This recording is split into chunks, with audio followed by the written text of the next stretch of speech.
So my name is Dr. Kim. I'm a board-certified child psychiatrist, and I have a private practice that's 1 year old baby practice in Helotes, but I can see anyone in Texas. I think I got in touch with Peyton, maybe dropping off business cards in random, business offices, and then she just hit me up, and it was just a really good time because this is something that's I'm very passionate about. And just a little bit about me. As you can see, I'm not the most experienced in life. I'm 30-something. I have 2 kids, 2 boys, a 5-year-old and about to be 3-year-old. So I have some street cred. But I like to kind of explain to you that this is not really based on, I have kids in college, I've done it all, and I've experienced it all. It's more of, I'm just kind of going through it myself, and I'm applying what I learned in training, like in vivo in the real life. And it seems to work sometimes, but it's hit or miss. So I'm not a perfect human being, but I'm just here to kind of, just share what I've learned and share what I do at home and what I did before that I don't do anymore. Okay, so I just want this to be fun. I'm hoping that this kind of be like a happy hour vibe where we'll just laugh, right, and learn. But I really do want you guys to leave here with some practical ideas of I can do that in my class, like some of the tips. All right. So the title is Child Behavior Modification Method to the Madness, because it is mad. It is mad. Maddening and madness, right? So my objective for today is to understand children's behavior using thought, emotion, behavior model, which is also called cognitive triad. Understand helpful and not so helpful ways to intervene at different points of the cognitive triad, and understand the role of countertransference to prevent harm in children's development and to protect their worth, and understand behavioral symptoms from the perspective of the normal bell curve, and know when to refer to professional help and protect their worth. So you kind of know what I'm about. I'm all about protecting their worth so that they can be the adult that they're supposed to be. And you guys are the frontline people. Sometimes I know that my kids' daycare workers, they spend more time with my kids than me, so you guys are the frontline workers and most efficient and effective parent figure sometimes for these kids. So I want you to know that you guys are very, very important. Another announcement, I have gifts. It's very small. It's small gifts, but I'm going to have a pop quiz, so I want you guys to pay attention. All right? All right, so this is my disclaimer. This is not to diagnose or treat any disorder, rather it's more informational, educational, and empowerment purposes. So do not, text me or email me oh, you said that my kid had, no, this is just educational purposes. So how do our minds work? And cognitive triad is something that was kind of conceptualized by Dr. Beck, and is a triangle of thoughts, emotions, and behavior. And I do have one arrow there, but you can go the other way too. So this is basically a triangle explaining that the thought and emotions and behaviors are linked. Okay? Now, how to conceptualize that? Okay? So let's say that there's a situation happening in your life. This happens all the time to my kids playing Legos. There's a bunch of Legos all around, but of course, this one wants that one that is in his brother's hand, right? None of the other Legos matter. It's that one that he wants all of a sudden. So this is a situation. You guys familiar with that? Yeah. Right. So then the thought is, in my almost 3-year-old mind, I want that. Right? Emotions. You really, really want it. Desire. Greed, even, right? So there's an emotion attached to it. And what does he do? What do you think? Takes it, right? So this is how the thought, emotions, and behaviors are linked.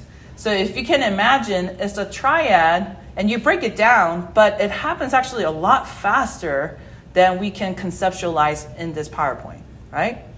But something that I want to bring it here, after we do the behavior, there's something happens. Another situation occurs that reinforces that behavior, either positively or negatively. Are you guys following me? All right, so what is an example of situational reinforcement? A lot of yelling or getting away with taking somebody else's toy, time out, Kit Kat bar, take a break, and a whole lot of pain. That's my 3-year-old. So the question is, okay, Dr. Kim, sure, cognitive triad, it happens in our kids' behaviors, brains all the time, but how do we intervene, So I want to kind of break it down, the triad formulation, and then kind of offer you some solutions. So let's go back to the triad. Now, I want to kind of slow down and debunk some of the previous parental/behavior modification practices. The thought, I want that toy. Some parents and some authority figures will say that's a bad thought, right? But is it a bad thought? Should we punish for having the thought, like, I want that? What do you think? No. So this is something that I want to kind of make us think, when we're on the floor playing with kids or doing this, it's really hard. And I have the, kind of parents moment too, is usually at the end of the night, I'm kind of reflecting, what did I discipline today, right? And a lot of times I do make a mistake of correcting their thoughts, but I do want to protect the thought. It's not bad to want things, So in actuality, I don't recommend disciplining the presence of thoughts, okay? Now, is the emotions of I really, really want that, greed and desire, is that bad? In itself, that's a tricky question, right? It's a tricky question. What do you guys think? Who thinks it's bad? I really, really want that greed or desire, is that bad? No. So the desire in itself and emotion in itself is not bad, right? But how it leads to that can be unhelpful or hurtful, right? So I put the pluses and minus here, as a plus is something that you encourage and negative is something you discourage, right? So then how do we deal with that emotion point of the triad? And this is my solution that I offer you, is emotion in itself is not bad. But there's multiple behaviors that can happen, right? And you encourage some and you discourage some. All right, is everybody kind of tracking? Yeah? So emotion in itself is not bad. But how often do we hear, and I say, don't cry, don't be sad, don't want that. Don't even think about that, right? So it's easy to say, but when we kind of step back, it's like, well, do I really want to correct that portion of the triad, or do I want to do something else? So this is something that I offer to parents. So instead of taking that toy, which was something to discourage, it was not helpful to ask somebody else's or take somebody else's toy without permission, right? So we discourage that by timeouts, discipline, having the talk, right? Removing the privileges, we do that. But what are some of the healthy ones that the pluses, behavior 2 and 3, that we can encourage instead of taking? Because instead of saying, don't take that toy, it would be really helpful if that kid knows what else to do with that desire, what else to do with that emotions. So these are some of the ideas. These are some of the stuff that I do at home. So in my house, we do something called scream therapy, where everybody just screams their heads off all at once. We do punch a pillow. We go for a run, a tight hug, cry, draw angry scribbles, or I tell them, can you teach me yoga? So that they're the teacher, and let's do calm yoga together. Play with other toys, cool down corner, take turns, and turn on timers. So it's like, oh, you want that toy? It's not bad to want that toy, but let's learn to take turns. So we're encouraging. And then just like the positives in the other ones, when they actually calm down and learn to ask for a timer or ask to take turns, then we super praise. That was awesome. That you had that desire and you channeled it here. So if you super praise when you go there, guess what they're going to do next time that they want the toy? See how the reinforcement is kind of like, it's kind of like an investment, like you're leading them in a certain way. Be like, yes, you figured that out. Really good job. So that's what we do with emotions. Any questions? Yep. Okay. I don't know if screen therapy is probably not feasible at Primrose, but yeah, outside. All the chances they want. ET does it. All right, so cognitive triad, so behavior. This is really the part that gets visible, right? It's outside. It's affecting not only themselves, but other people. So let's talk about how to encourage and how to discourage, because there are some strategies on how to do it effectively.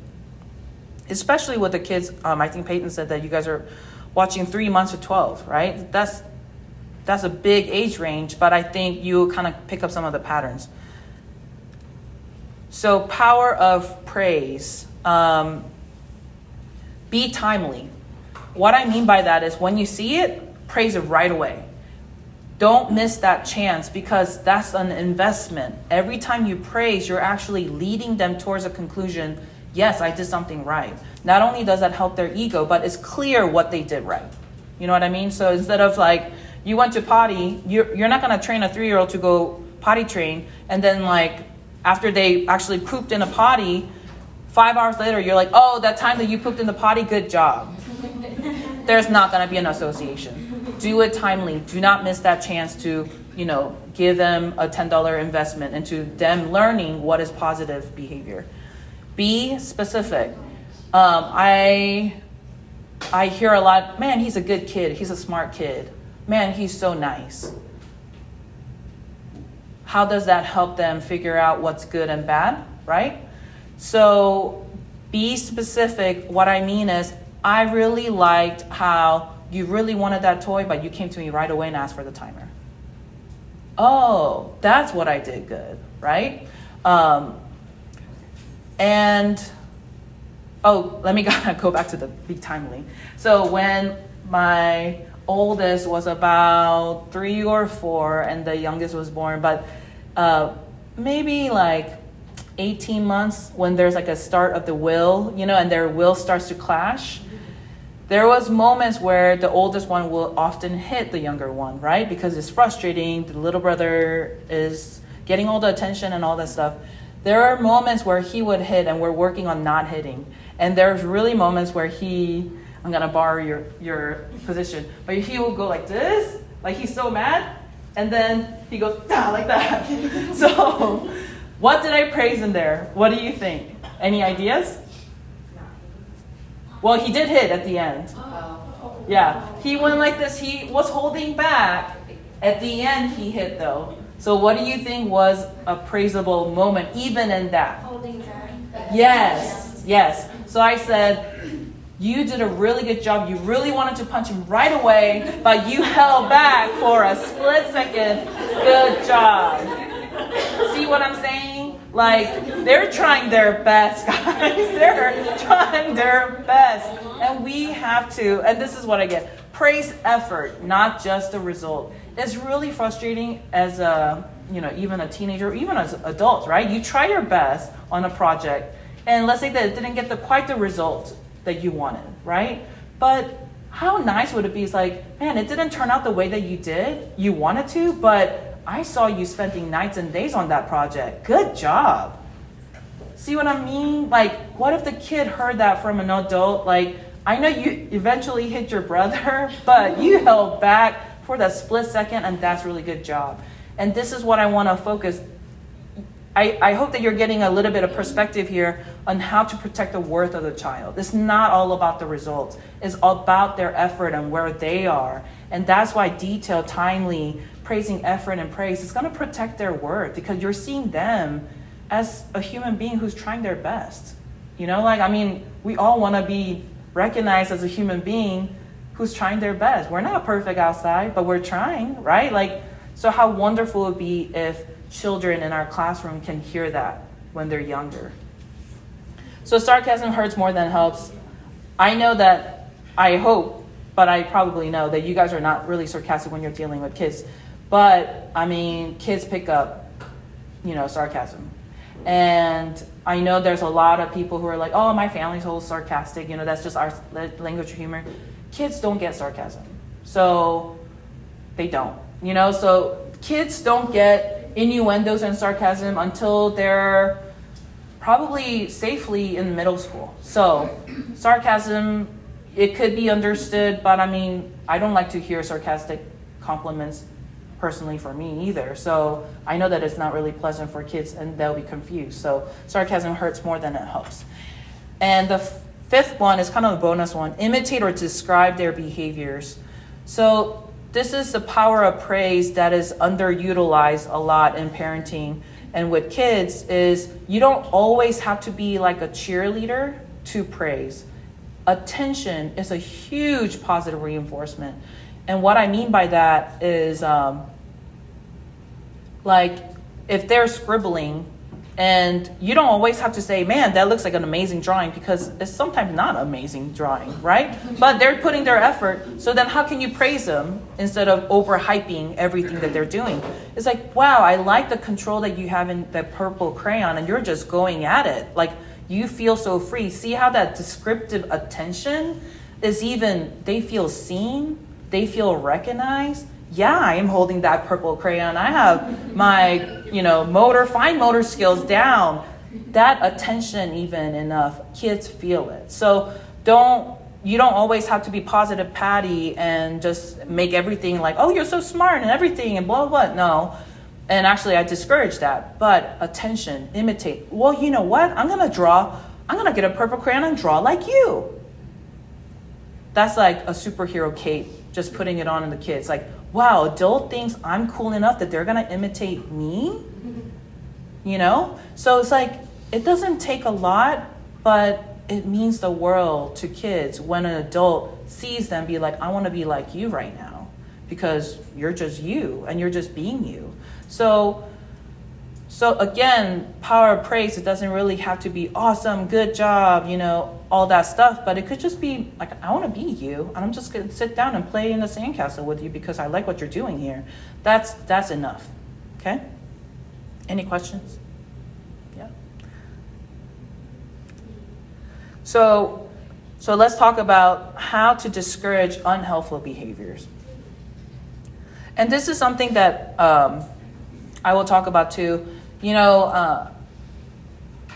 Old school way is there's good behavior and then there's bad behavior. Sharing is always good, and letting everybody take the turn and you always forfeit your turn as a good behavior.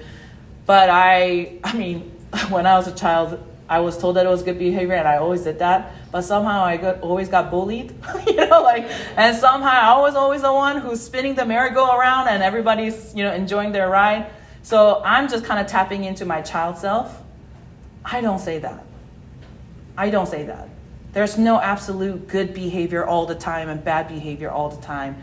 And I just want to break that script a little bit. Be like, yeah, actually good behavior might be, hey, asking for your turn to go on the merry-go-round, right? Or asserting yourself. So there's no absolute good and bad behavior. And sure, it will make our lives a little bit more complicated trying to understand the situation when it's all crazy.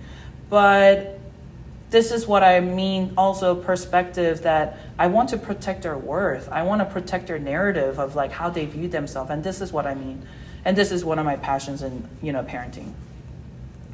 So effective punishment and debriefing. Don't tell them just don't do that. Don't do that. Don't do that. Don't run. Don't take the toy. Don't do that. Tell them what to do instead.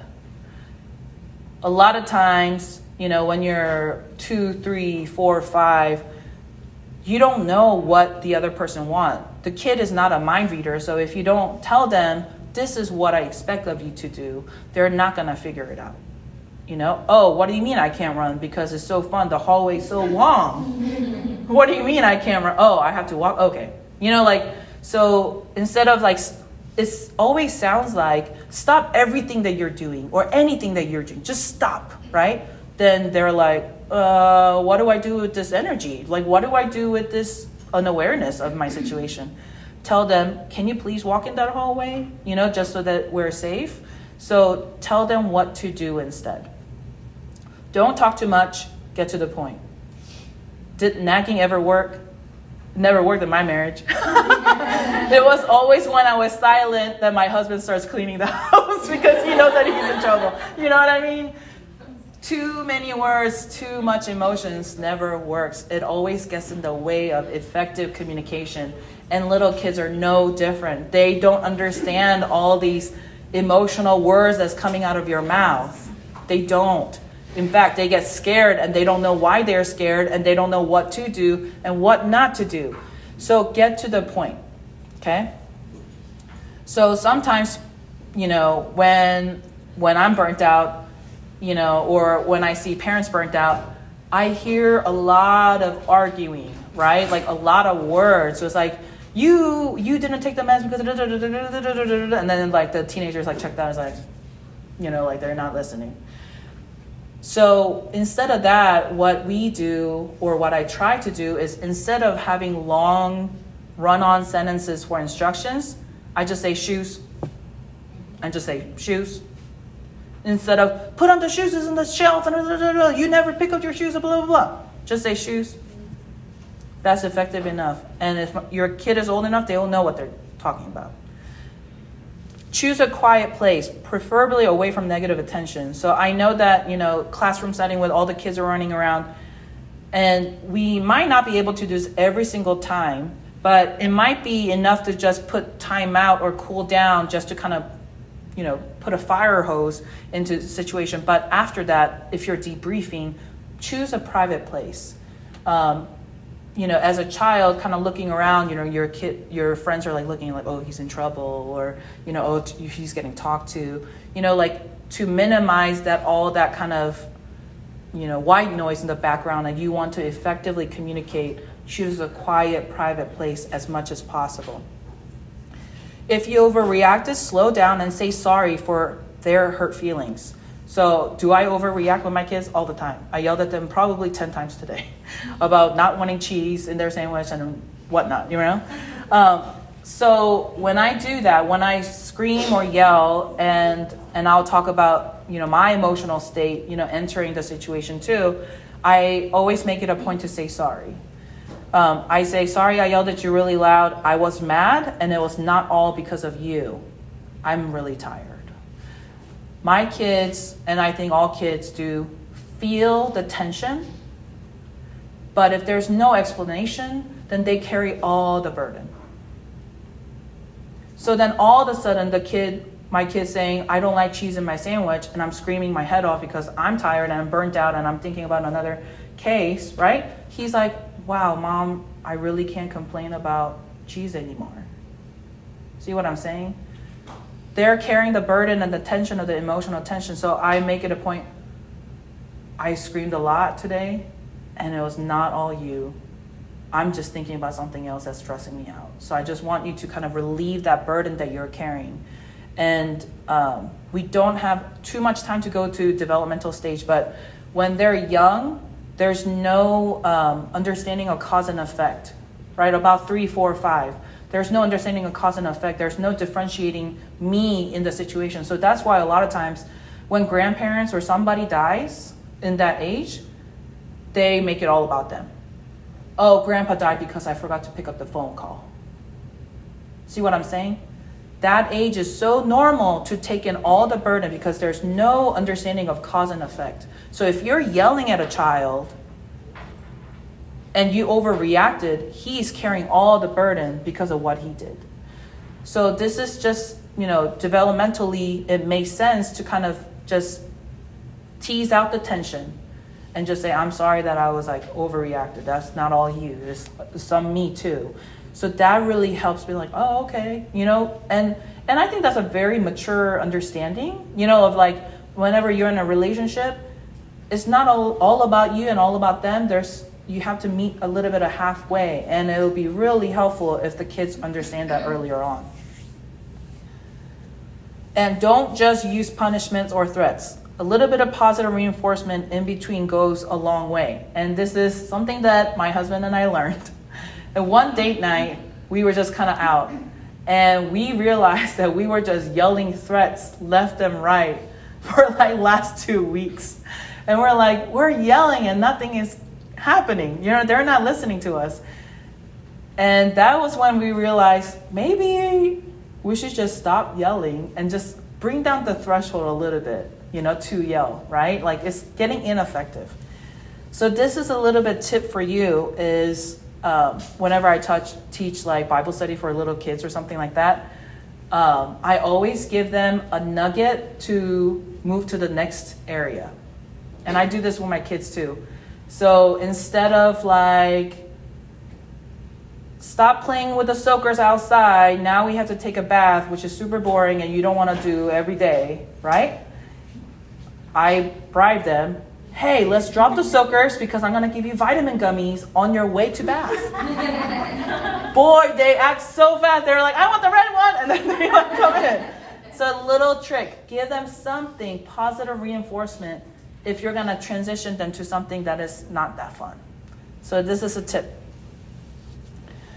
And don't just talk about the behavior, explain and empathize with their emotions and thoughts. Give them a chance to troubleshoot their unhelpful behavior. Of course, you're not going to do this with a 3-month-old, but when they're about 2 to 3 and up, they can kind of understand, you know, short sentences and short instructions.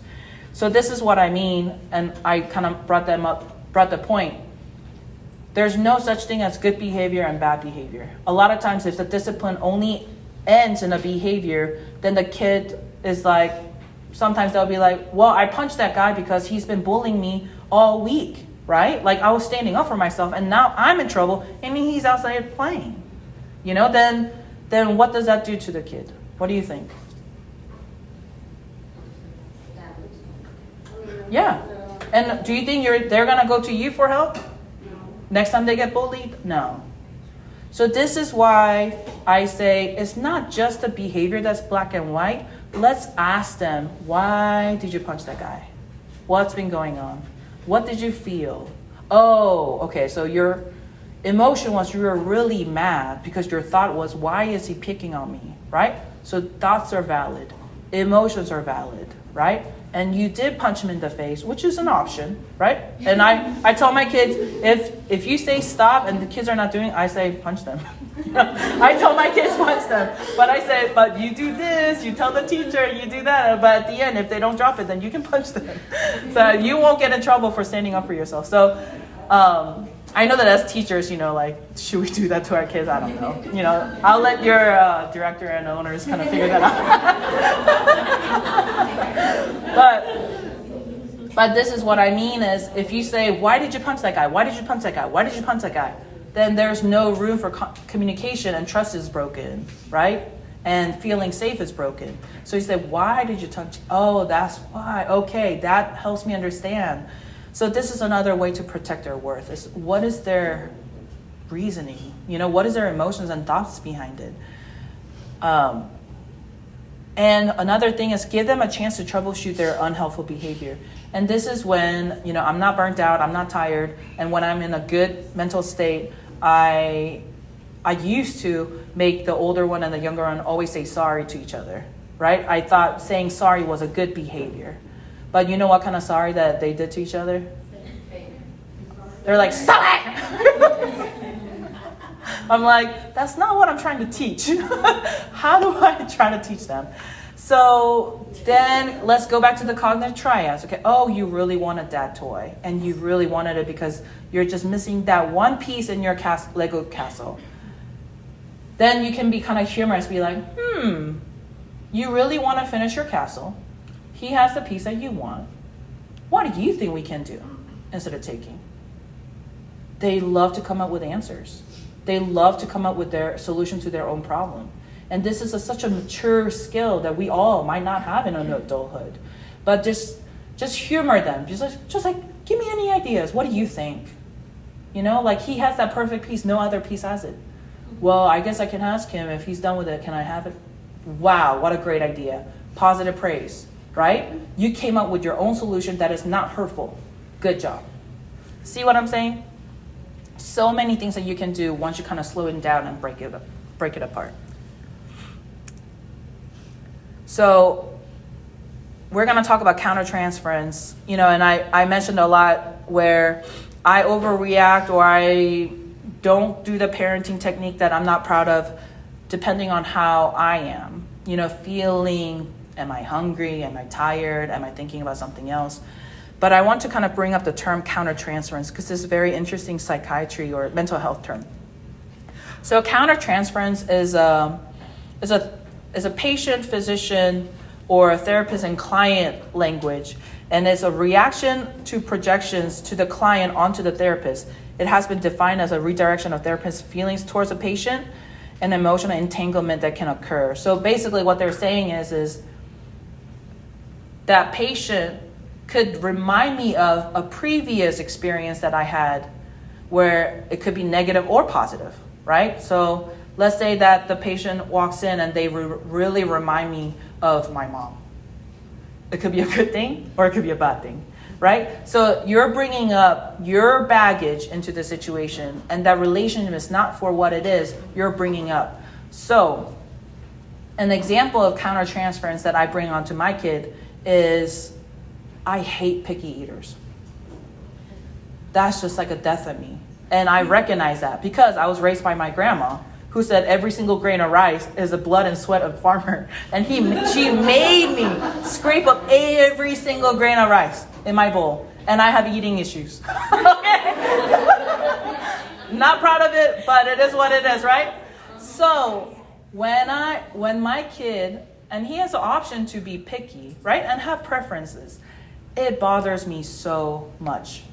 So when he says, I don't like cheese, I get more upset. I overreact to the situation. Then he just doesn't want cheese, right?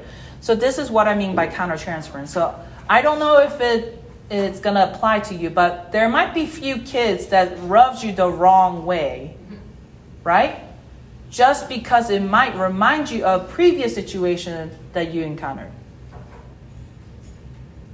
Can I get a like small raise of hand if you can think of few kids that just rubs you the wrong way, and it's not the kid, and you're just like, why am I so mad? Right? Okay, so it's not me. I'm not that crazy. So what is a risk of unchecked countertransference? The child will feel an emotional response that they're not responsible for. Remember, children does not know what you're bringing in is their responsibility or not. So if there's an unchecked countertransference and you're extra sighing like like that, or like, why did they do that? Then they think it's all me. What did I do? Okay? The child will be misinterpreted or judged unfairly, right? Because of their countertransference, it creates a bias into the situation. It won't allow you to be fair. The child will not feel safe. The child will not know what he was and was not responsible for. Again, the child will be desensitized and dissociate from other unfair response to treatment. And this is something that I want to emphasize.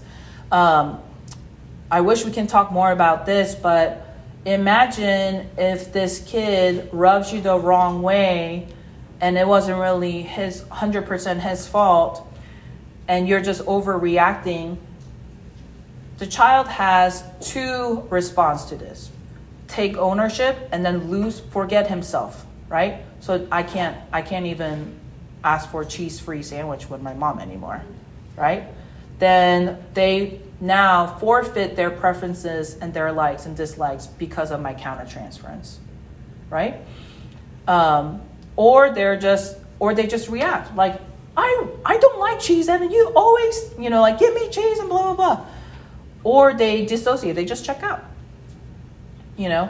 and it's not going to end with just a cheese. It's going to create a pattern of, if I did something or if I'm responsible for something and it's so disfavorable, then I'm just going to continue to forget my preferences and what I like and who I am, because I don't want to deal with that kind of disappointment. I don't want to deal with that kind of extra emotions. So this is what I mean by, bullying proof our children is making sure that our countertransference is checked so that we're letting them know you can be you, but we can modify some of these things that you're doing in the environment.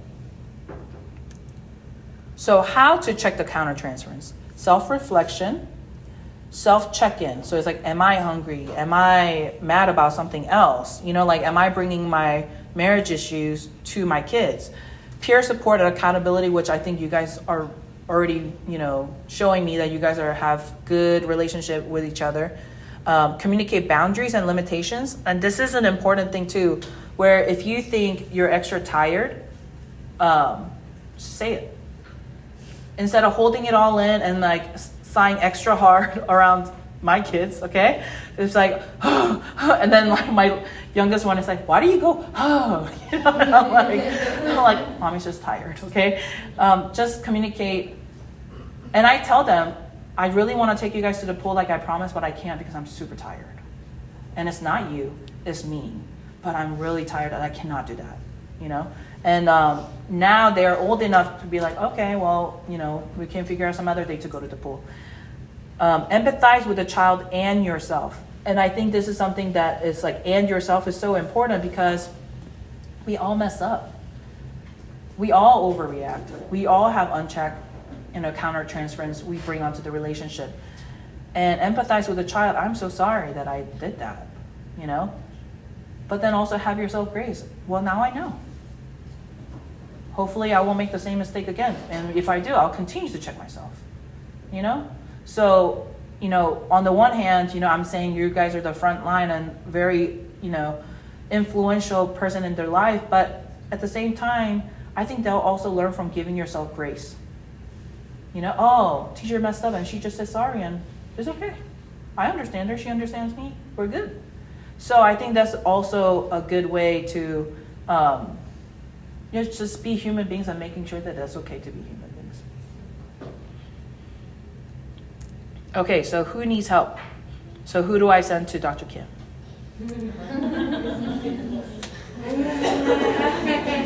I'll have my business cards out here, so,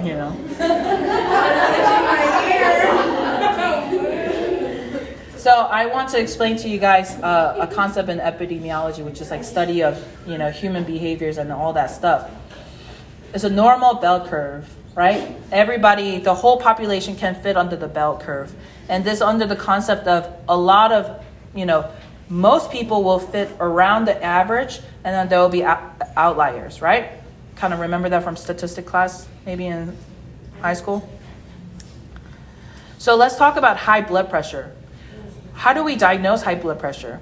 And actually, I brought this bell curve to explain to you, diagnosis in medicine is a little bit more arbitrary than you think. It's like when you get diagnosed with high blood pressure, it doesn't mean like a death sentence. It's actually just a line in a bell curve that we have to distinguish from a lot of different factors. So hypertension 1 level cutoff is 130 to 139 systolic and 80 to 89. And how do we come up with that line is a lot of evidence that we have so far of risk of diagnosing hypertension and risk of not diagnosing hypertension, right? And if we diagnose this, do we have enough medicine to treat the population? So it's actually a little bit less scientific and more political and social than you think. Okay, and hypertension 2 level is 140 plus and 90 plus. So this is something that we always consider public health burden, risk of diagnosis and not having diagnosis, access to care, quality of care, stigma, dystigma, specificity and sensitivity. We just kind of, put that in a pot and spin it around and we kind of draw the line, okay? And this is how we come up with even behavioral diagnosis. We have criteria that we go through and we have to meet, 4 out of 7 criteria in this one and then 5 out of 7 and then we had this duration. So we came up with that number. It's random, but it's not random. So that's what I'm saying. So let's say distractibility, right? As a component of ADHD. It's also, I think, is under a bell curve. It's not like we have distractible kid, boom, and not distractible kid. Everybody just falls in a spectrum. But we have to kind of draw the line of like, okay, do we qualify for 4 out of 7 qualities in the distractibility or, 3 out of 7? Does that make a big difference? 3 to 4 out of 7? Not really, but we got to draw the line. Okay? So when we draw the line, we say, okay, you meet this criteria and you have a diagnosis, and we'll consider treatment or recommend treatment, if it's like severe enough. Okay, so this is kind of just to say that, severe enough, and the criteria, mental health burden, like how distractible are they? Like, is it affecting outside of themselves, relationships, can they pay bills? We have these kind of, what is a ricochet of distractibility, and that's when we do the cutoff of like, okay, recommend treatment or not. And of course, I'm not to say that this is your job to figure it out, but if you're kind of thinking, I think they're on this side of the spectrum, right? Like in the normal bell curve, then you can ask the professional to get evaluated, and then they can decide, they need to be treated or not. But something that I want to explain with a normal bell curve is, are they any different? Okay? So does it matter if they have a diagnosis or not, right? They're distractible, but they don't have ADHD diagnosis. They're distractible and they do have ADHD diagnosis. How do we view those kids? So I want to come back to a hypertension scenario. So, hypertension 1 is 130 over 139 and 80 over 89. And this guy in the bottom of the fine line always missed the criteria for, 6 months. So he meets the criteria for hypertension 1, right? So after that, then you talk to the doctor and you'll be on medicine, right, for a hypertension 1. But what if the next door neighbor was 129 over 79 over 6 months? But he doesn't have a hypertension diagnosis. Is he any less of a risk of getting a stroke or heart attack? What do you guys think? 129, 130. Super close. They're on a spectrum. One has a diagnosis and one don't. But they have the same risk, almost same risk of getting heart attack or stroke. So what do I mean by that? Okay, let's come back to the mental health, right? So let's say in an ADHD diagnosis, we have a kid who's close to the average, distractible sometimes when it's his birthday or something like that, right? We have another kid who's a little bit more distractible and kind of causing dysfunctions and, difficulty making friends, and who's obviously on the one spectrum, right? But does it really matter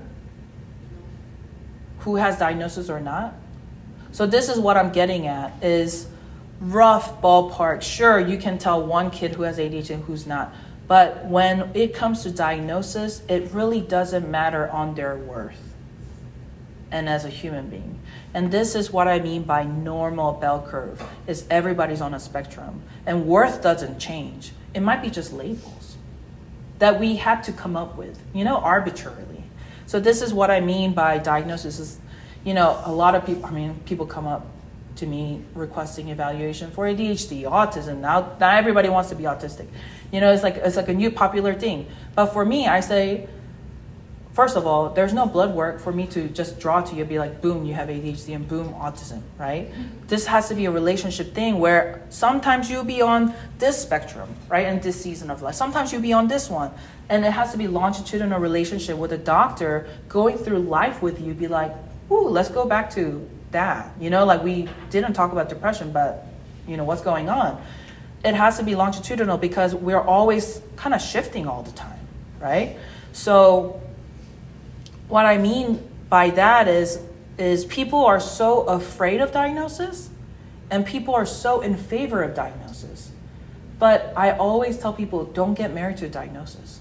It could change. I'm bringing my bias to it here, and your stage of life might not capture some of the symptoms. So don't be so offended if I don't give you the diagnosis that you thought you had, vice versa. Okay? So at the end of the day, my whole point, and this is my husband and my 2 kids,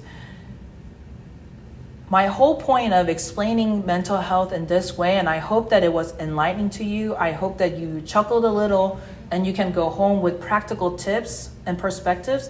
Because at the end of the day, you guys are with these kids 20, 30 hours per week, and what you think of them is going to determine how they think of themselves. And when they leave this door of Primrose, they're going to grow up to be somebody else. And this is such a precious, influential time. And I want you guys to know that you guys are so important.